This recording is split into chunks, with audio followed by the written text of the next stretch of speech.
Hello again. Roger Whited back with you. I hope this finds all well. I just ran across this a while back. I don't know if everyone is familiar with the Lincoln Project. It's been around since Donald Trump went into politics. Actually, it's the even-minded part of the original part of the Republican Party.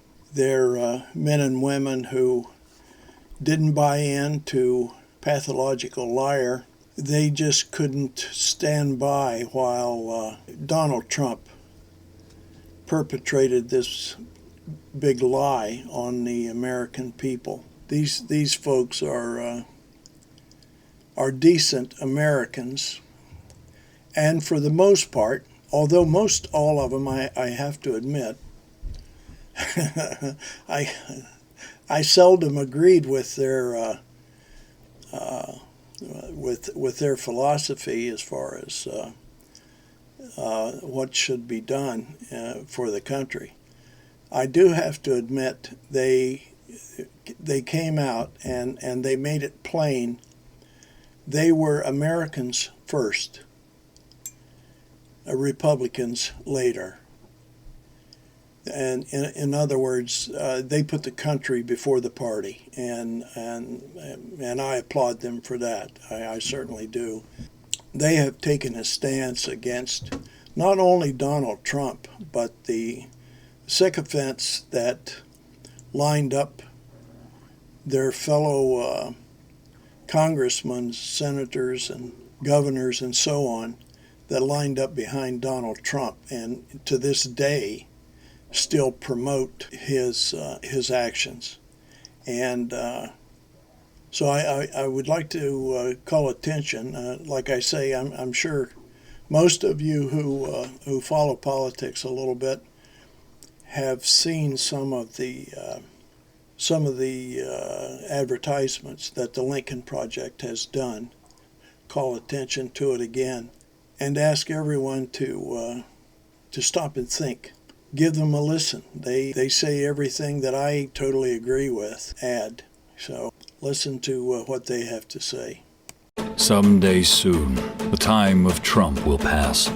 This circus of incompetence, corruption, and cruelty will end. When it does, the men and women in Trump's Republican Party will come to you, telling you they can repair the damage he's done. They'll beg you to forget their votes to exonerate Trump from his crimes, ask you to forgive their silence, their cowardice, and their betrayals as Trump wrecked this nation. Every time they had a choice between America and Trump, they chose Trump. Every time they were called to the service of this nation and their sacred oath, they chose Trump. Every time. Learn their names. Remember their actions. And never, ever trust them again. I believe they told you like it is. And sadly, there is still so many people in this country who have bought into Donald Trump's spiel and believe everything out of his mouth, and for the like of me, I have no idea how anyone who has been awake and has even on occasion listened to the world news, they don't see and understand what's going on. And I've got friends, acquaintances, relatives call me and tell me, why don't you not talk about Donald Trump? He's gone. Donald Trump is not gone. He was removed from the White House, and luckily we didn't have to use force to do that, although if he has anything to say about it, he would like to get back in to where he could build an army around himself, because Donald Trump is an insurrectionist. He's a wannabe dictator. That's why you heard all of his 4 years cozying up to, what did he call Kim Jong-un of North Korea?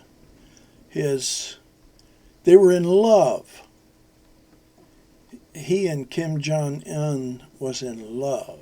Vladimir Putin, a good friend. The Chinese leader, he's a wonderful person. The leader of Turkey, the dictator, he's not a leader anymore, he's a dictator.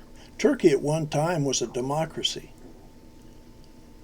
Look at what Turkey is today. They're no longer a democracy. They're run by an authoritarian dictator.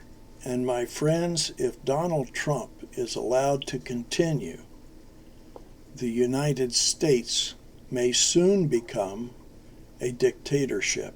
You may say that's hyperbole, but watch and see what's going on right now.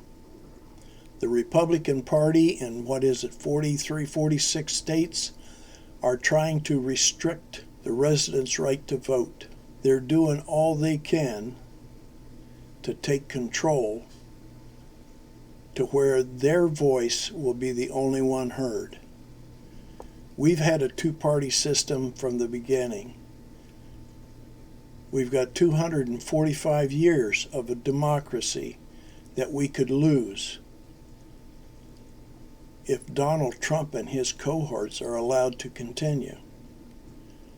The race coming up in 2022 will determine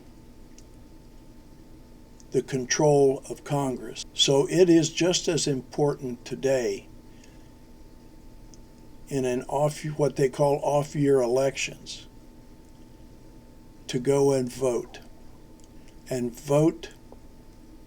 for labor, vote for the Democratic Party, who believes that God's creation of man and woman and giving them the right to choose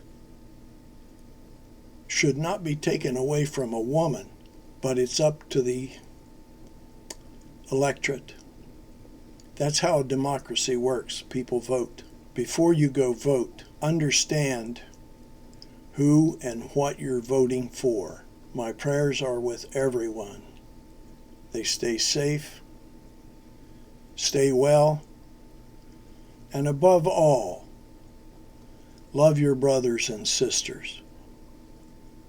Goodbye.